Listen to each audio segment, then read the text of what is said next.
नमस्कार मंडळी, स्वागत आहे तुमचं सिरियल कट्टा मराठी या आपल्या यूट्यूब चॅनलवर. ठरलं तर मगच्या आजच्या भागात आपण पाहणार आहोत. कोर्टाच्या सुरुवातीला अर्जुन म्हणतो, मिलॉर्ड, मला आज कोर्टाचा पहिला दिवस आठवतोय, जेव्हा साक्षी शिकरे कॉन्फिडेंटली आल्या होत्या आणि म्हणाल्या होत्या की 13 जानेवारी 2023च्या रात्री मी इव्हनिंग स्टार्स रिसॉर्टमध्येच होते. पण आज बघा, एकदा जेलमध्ये जाऊन आल्यानंतर यांचा कॉन्फिडन्स गायबच झालाय. कारण मी हे प्रूव्ह केलं आहे की 13 जानेवारीला त्या वात्सल्य आश्रमाच्या आतच होत्या. आणि साक्षीजवळ येऊन बोलतो, मिस साक्षी शिकरे, तुम्हाला आठवलं ना सगळं? CCTV फुटेज, मग शिवानी आणि मग मधल्या भागामध्ये ज्या घडलेले सीन्स असतात ते दाखवले जातात. व्हिजिटिंग कार्ड, पिंडनचा तुकडा, लोकेशन रिपोर्ट. आणि अर्जुन म्हणतो, साक्षी शिकरे, आठवतं आहे ना? एकीकडे बाहेर बसलेले वकील आणि पोलीस बोलू लागतात. त्यांच्यामध्ये चर्चा सुरू होते. एक कॉन्स्टेबल बोलतात, महिपत शिकरे आणि दामिनी देशमुख हे दोघं मिळून अर्जुन सुभेदारची वाट लावणार. त्यावर वकील बोलतात, अहो माझा ऐका, अर्जुन सुभेदार जिंकणार. पण कॉन्स्टेबल बोलत असतात, नाही, दामिनी देशमुखच जिंकणार. आणि असं बोलून केस लाईव्ह पाहत असतात. एकीकडे कोर्टमध्ये साक्षी बोलते, ॲडव्होकेट अर्जुन सुभेदार, मी हे याआधी तुम्हाला क्लिअर केलं आहे की ज्या रात्री खून झाला त्या रात्री मी आश्रमात गेले नव्हते. आता माझ्या दुसऱ्या मोबाईलचं लोकेशन हे आश्रमाच्या आतलं कसं दाखवतं आहे मला खरंच माहिती नाही. आणि तिचं बोलताना तोंड ततपप होत होतं. ती बोलते, कदाचित काही टेक्निकल प्रॉब्लेम असू शकतात. अर्जुन हसून बोलतो, साक्षी शिकरे, ते रिपोर्ट ना टेलिकॉम कंपनीकडून आलेत आणि क्रॉस व्हेरीफाय करूनच आलेत. सो त्यामध्ये कोणताही टेक्निकल ग्लिच म्हणजे टेक्निकल प्रॉब्लेम असू शकत नाही. आणि मग जज साक्षीला चांगलीच ताकीद देतात, साक्षी शिकरे, पुन्हा एकदा कोर्टात खोटं बोलण्याचा प्रयत्न करू नका. वात्सल्य आश्रमाच्या आत तुम्ही गेला होतात हे पुराव्यांनी सिद्ध झालं आहे आणि तुमच्या वकिलांनी ते मान्यसुद्धा केलं आहे. Am I right miss advocate Deshmukh, असं दामिनीला विचारतात. त्यावर दामिनी, येस युअर ऑनर असं म्हणते. हे लाईव्ह पाहून बाहेर बसलेले वकील म्हणतात, आता साक्षी नाकारूच शकत नाही की ती खुनाच्या रात्री आश्रमाच्या आत गेली होती. त्यावर कॉन्स्टेबल बोलतात, बघू ना पुढे काय होतंय. आता तर सुरुवात झाली आहे. आणि मग इकडे अर्जुन साक्षीला विचारू लागतो, मग आता मला सांगा मिस साक्षी शिकरे, तुम्ही म्हणाला होता की तुमचा आश्रमाशी आणि तिथे राहणाऱ्या कोणाशी काहीही संबंध नाही आहे. मग मला सांगा, तुम्ही 13 जानेवारी 2023 या रात्री आश्रमात का गेला होता? आता सगळ्यांचं लक्ष साक्षीच्या उत्तराकडे लागून राहिलेलं असतं.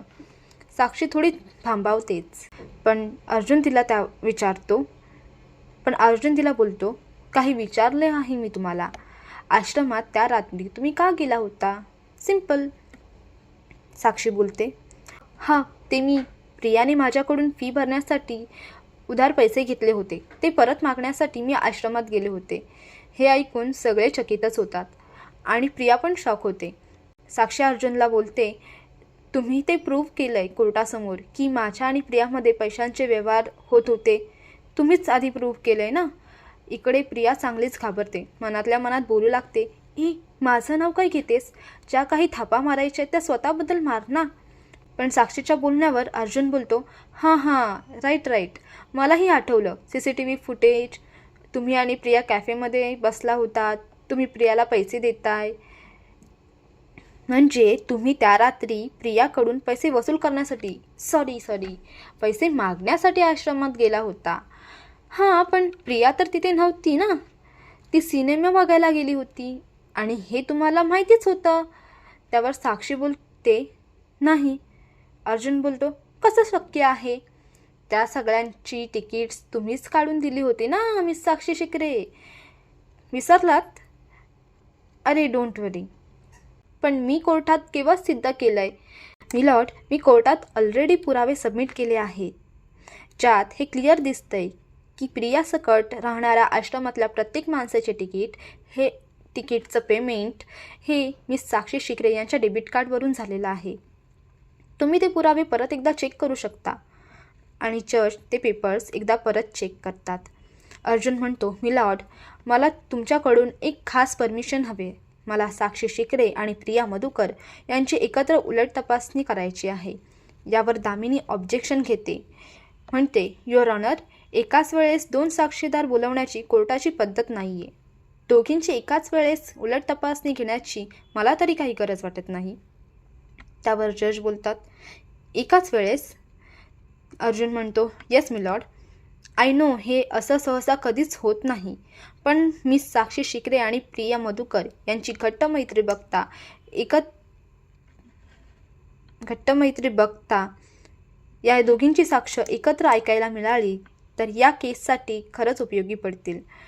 अर्जुनचं हे बोलणं ऐकून जज दामिनीचं ऑब्जेक्शन ओव्हररूल्ड म्हणजेच अमान्य करतात आणि अर्जुनला परमिशन देतात आणि मधुभाऊंना कटघरातून बाजूला जाऊन बसायला सांगतात आणि प्रियाला बोलवतात.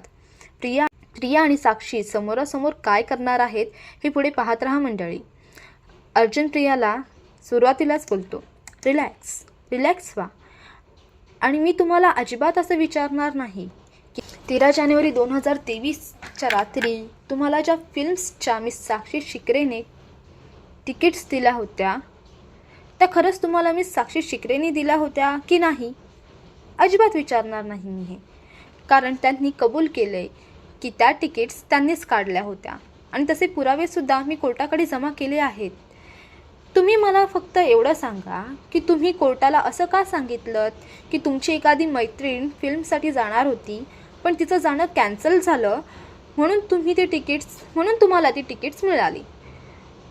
आणि मिस साक्षी शिकरे, मिस प्रिया मधुकर तुम्हाला तुमचे पैसे परत देत नव्हत्या तरीसुद्धा तुम्ही यांना तिकीट्स का काढून दिल्यात? त्यावर साक्षी बोलते, ॲक्च्युली ती तिकीट्स मी प्रियासाठी नव्हती, माझ्यासाठी काढली होती. माझा एक मोठा ग्रुप आहे आणि आम्ही प्लॅन करून एका सिनेमाला जाणार होतो, पण अचानक आमचा प्लॅन कॅन्सल झाला म्हणून मग मी ती तिकीट्स प्रियाला दिली. यावर अर्जुन बोलतो, तुमच्यामध्ये पैशांवरून वाद असून सुद्धा? तर साक्षी बोलते, हो, कारण एवढ्या मोठ्या रकमेची तिकीटं फुकट घेण्या इतपत गरीब, लाचार आणि हापापलेली प्रिया इतकं दुसरं कोणीच नव्हतं.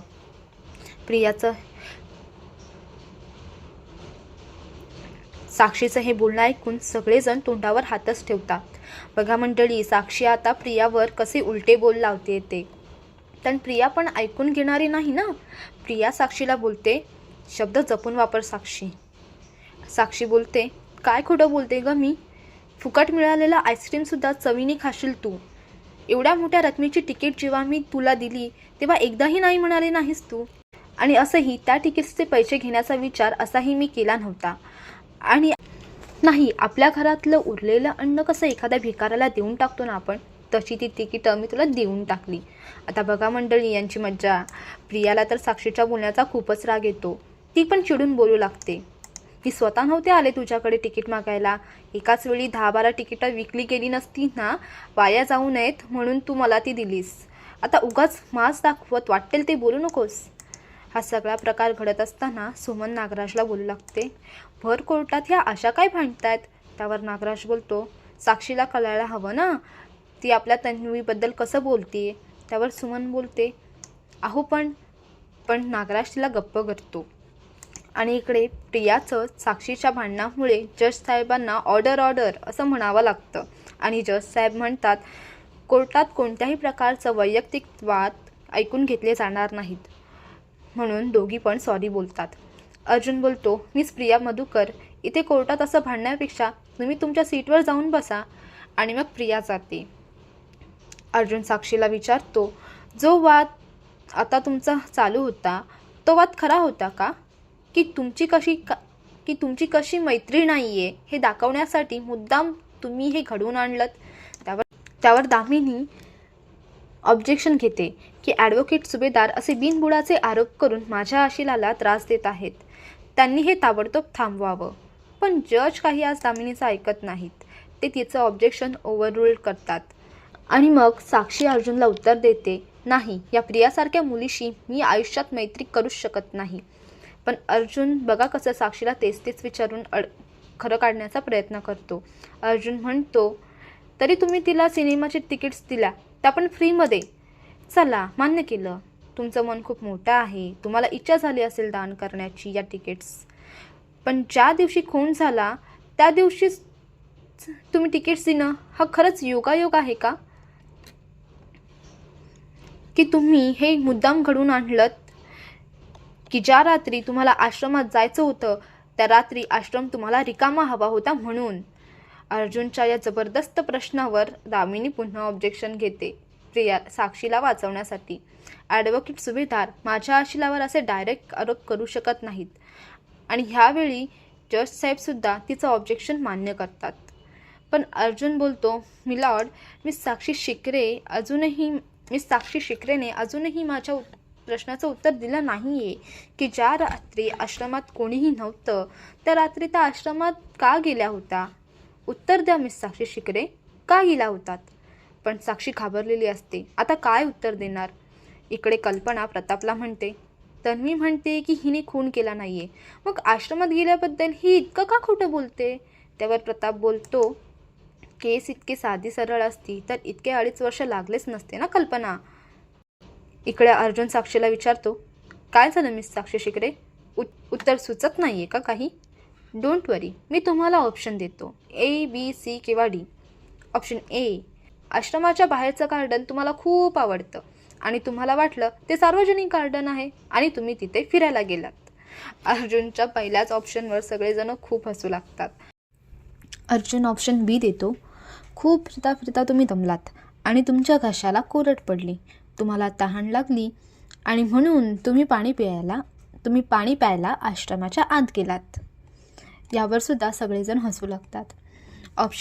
अर्जुन ऑप्शन सी देतो, आश्रमाच्या बाहेरून जाताना तुम्हाला सुंदर फुलांचा वास आला आणि म्हणून तुम्ही आश्रमाच्या आत गेलात.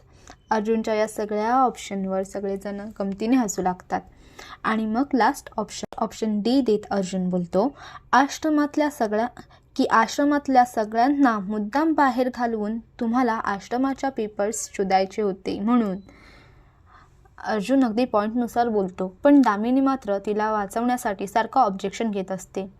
यावर सुद्धा ऑब्जेक्शन घेऊन दामिनी बोलते, कशाच्या आधारावर ॲडव्होकेट सुभेदार माझ्या आशिलावर हे आरोप करतात? इकडे कुसुम सायलीला बोलते, असंच पाहिजे या लोकांना. साक्षीची तर बोलतेच बंद झाली आहे. त्यावर सायली बोलते, हळू बोल कुसुमताई, आत्तापासूनच आनंद साजरा करू नकोस. आणि मग दामिनीने घेतलेल्या ऑब्जेक्शनवर जज चिडून बोलतात, advocate Damini Deshmukh, please advocate सुभेदारांना त्यांचं बोलणं पूर्ण करू द्या. आणि तिचं ऑब्जेक्शन जज मान्य करत नाहीत आणि मग दामिनीला गप्प बसावं लागतं. यावर अर्जुनसुद्धा खुश होतो आणि जजना थँक्यू बोलतो आणि दामिनीला बोलतो, ॲडव्होकेट देशमुख, मी फक्त तुमच्या क्लायंटला ऑप्शन देत होतो. काय आज तुम्ही तुमच्या आशिलाला नीट शिकून आणलं नाही आहे का? मला काय उत्तर द्यायचं त्यांना माहितीच नाही आहे, काही आठवत नाही आहे त्यांना बघा. आणि इतक्यातच हा भाग संपतो. मंडळी, पुढील भागसुद्धा असाच इंटरेस्टिंग असणार आहे. पुढील एपिसोड पाहण्यासाठी आपल्या चॅनलला आत्ताच सबस्क्राईब करा. धन्यवाद.